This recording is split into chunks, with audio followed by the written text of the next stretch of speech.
Fantástico está no ar, com imagens de uma perseguição arriscada. Policiais trocam tiros com bandidos que assaltam ônibus no centro-oeste do país. Uma quadrilha que aterrorizava passageiros em duas das estradas mais perigosas do Brasil.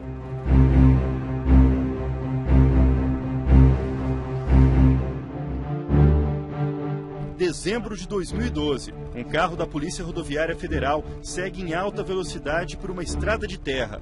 Os policiais procuram um ônibus de passageiros que foi desviado da rota em Goiás. No chão, a pista, marcas de pneus no barro. Opa, é ônibus mesmo. É ônibus, vai. Eles pedem reforço. Nós estamos aguardando vocês aqui para a gente abordar esse veículo. Assim que vocês entrarem na estrada de chão, vocês entram em contato com a gente. Não vai dar pra gente abordar não, que a gente não sabe quantos elementos tem lá, tá ok?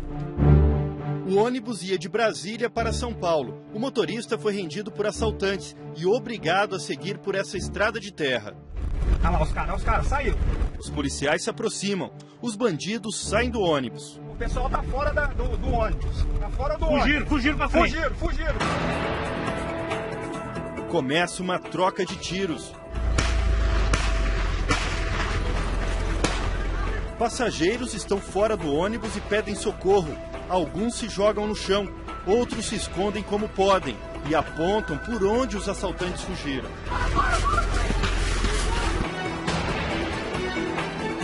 O motorista fica atrás da porta. A perseguição continua. Mais tiros.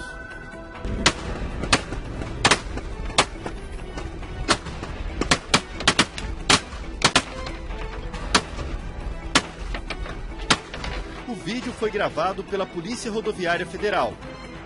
Daqui a pouco, a gente mostra como terminou a caçada aos assaltantes. Nos últimos 6 meses, essa mesma quadrilha assaltou pelo menos 20 ônibus nas duas principais estradas do Centro-Oeste. São as BRs 040 e 050. Elas começam em Brasília. A 40 vai até o Rio de Janeiro e a 50 termina em Santos, São Paulo. Segundo a ANTT, Agência Nacional de Transporte Terrestres, essas estradas estão entre as 3 com maior número de assaltos no país. Os bandidos escolhiam trechos como este para fazer os assaltos. São regiões desertas, onde não há sinal de celular. Assim, os passageiros não conseguiam se comunicar com a polícia. O que vamos mostrar agora são imagens de outros assaltos da mesma quadrilha. Elas foram registradas por câmeras de segurança que ficam dentro dos ônibus. São 3 câmeras em cada ônibus. Uma mostra a estrada, outra o motorista e a terceira os passageiros. Neste assalto, bandidos armados obrigam o motorista a parar e entram no ônibus. Os passageiros estão dormindo. Alguns percebem a presença dos assaltantes e colocam as mãos na cabeça. Mesmo com o ônibus lotado, os assaltantes atiram em direção à câmera de segurança. Eles não querem ser identificados. Um bandido armado fica o tempo todo ao lado do motorista e dá vários tiros em direção a outra câmera. Não consegue acertar. O motorista se assusta, mas continua dirigindo sem perder o controle. Um outro comparsa atira e acerta a câmera. A gravação para. Dona Sebastiana, de 64 anos, foi uma das vítimas dessa quadrilha. Ela viajava de Brasília a Juiz de Fora, em Minas Gerais, para o casamento de um sobrinho. No meio do caminho, de madrugada, o ônibus foi atacado pelos bandidos. Eu fiquei o tempo todo, os 40 minutos, com uma arma apontada para mim. Os ladrões levaram dinheiro, celular, documentos e algo que não tem preço. Ah, minha aliança. Eram 25 anos de casado, né? É uma aliança especial. Tinha um valor sentimental. Um valor sentimental muito grande. Esses assaltos, eles ocorrem com um tempo muito curto, né? Abordam os ônibus, né? E já imediatamente entram em estradas rurais, né? Então aí a gente deixa de ter acesso à informação. Foi o que aconteceu com estes 3 ônibus assaltados ao mesmo tempo. A ação, também gravada pelas câmeras internas de um ônibus, quase acabou em tragédia. Por pouco não batem de frente. Manobram na pista e seguem em comboio para uma estrada de terra. Os passageiros ficam assustados durante o assalto. Uma mulher se arrisca e leva uma criança para o fundo do ônibus. Enquanto isso, os bandidos recolhem dinheiro, relógio e celulares. Todos os dias, pelo menos um ônibus é assaltado nas estradas do país. As mais perigosas ficam nos estados de Goiás, Distrito Federal, Minas Gerais, Bahia e Alagoas. De janeiro a agosto deste ano, foram 211 registros. Mas para a polícia, o número de assaltos pode ser bem maior do que mostram os números oficiais. Muitas dessas vítimas não procuram as delegacias de polícia, o que se torna também um item que dificulta muito a investigação desses crimes. E como terminou a perseguição que mostramos no começo da reportagem?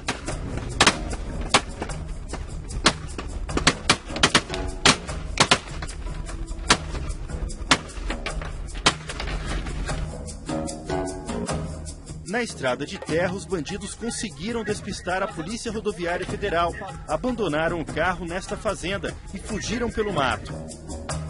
5 assaltantes armados, né? E naquele momento que avançamos eram apenas 2 policiais e um estava na direção do veículo. Então realmente era grande a diferença, né, de poder de fogo. Este passageiro, que prefere não mostrar o rosto, era uma das vítimas. Antes da PRF chegar, o ainda estava fazendo um comentário que era para pegar gasolina e matar todo mundo queimado dentro do bagageiro.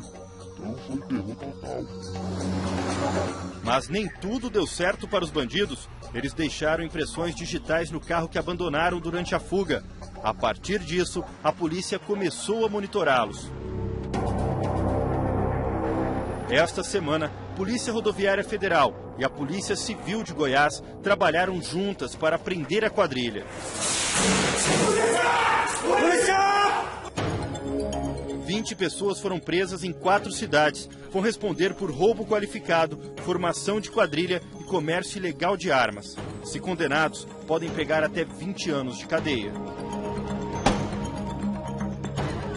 Quem combate o assalto a ônibus diz que um dos maiores problemas é a falta de fiscalização no embarque dos passageiros. Para viajar nas rodoviárias do país, basta apresentar um documento com foto. A bagagem não é revistada. Veja o exemplo deste homem que aparece nesta foto comprando passagem na rodoviária de Brasília. Ele é Fernando Oliveira, de 33 anos. As câmeras de segurança mostram o momento do embarque dele. Ninguém desconfia, mas na mochila ele carrega uma arma. Depois de algumas horas de viagem, ele vai à cabine do motorista e começa a conversar. Em seguida, mostra um revólver e volta para assaltar os passageiros. Pede para o motorista parar o ônibus e foge. O assalto foi em janeiro. 2 meses depois, numa viagem entre Poços de Caldas e Belo Horizonte, ele voltou a atacar. Mas desta vez, antes de fugir, levou o computador deste engenheiro e disparou contra ele. João Gabriel Camargos, de 25 anos, morreu na hora. Eu era uma pessoa muito alegre, muito aglutinadora, e hoje, passado esses praticamente 7 meses, é que a gente tem começado a delinear um norte melhor aí para as coisas, entendeu? Mas tem sido muito sofrido. Fernando continuou fazendo assaltos e foi preso no Paraná no mesmo mês.